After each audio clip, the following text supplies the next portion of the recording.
Less than 500 miles from the North Pole lies Canada's most distant frontier, Ellesmere Island. It takes a special kind of animal to survive here. This is one, the Arctic wolf.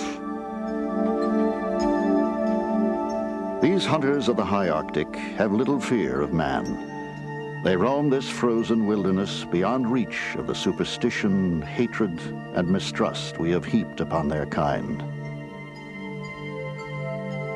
Now these wolves and men have met, and the encounter has revealed some of the truth about these animals' lives. Unlike wolves in other parts of the world, these creatures live so far away from towns and cities that they have never been hunted or persecuted. Ellesmere is an island surrounded by pack ice most of the year, a harsh land about the size of Nebraska.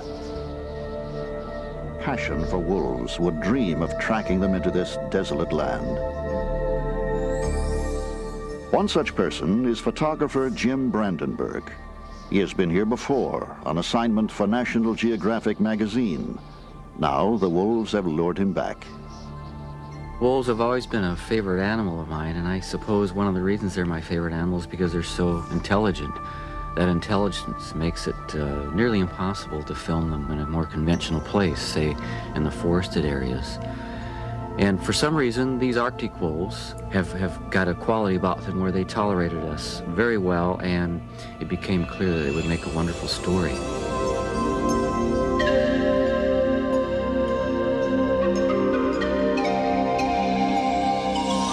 The spring sunlight illuminates a world released from the long months of high Arctic winter.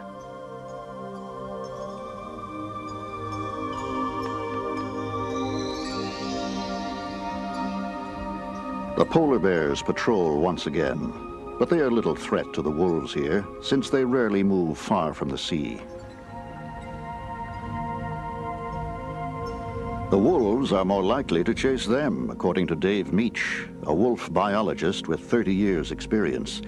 He came here with Jim Brandenburg to observe the pack and its den.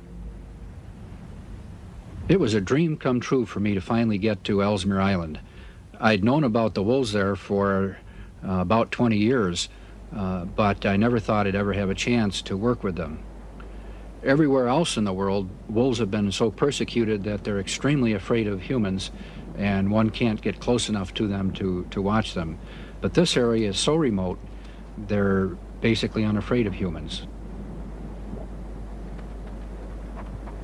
For the first time, Meach can watch from close up as a wolf pays homage to its pack leaders, known as the alpha male and the alpha female. The hierarchy of the group, who dominates whom, is reflected in body language and actions. By observing and analyzing the wolves' behavior, scientists like Meach can understand the social structure of the family unit. To learn what I wanted, I knew I had to find the den, the shelter where the wolves have their pups for a couple of months of the year in the summer. There's only one such den in about 1,000 square miles, so it took a long time to find it. Actually, I spent a solid week searching for it and was elated when I finally was able to locate it. There's very few such suitable dens around in this region because of the pervasive permafrost, which prevents the wolves from digging. Having found the den, it was really clear to me why the wolves had chosen the site.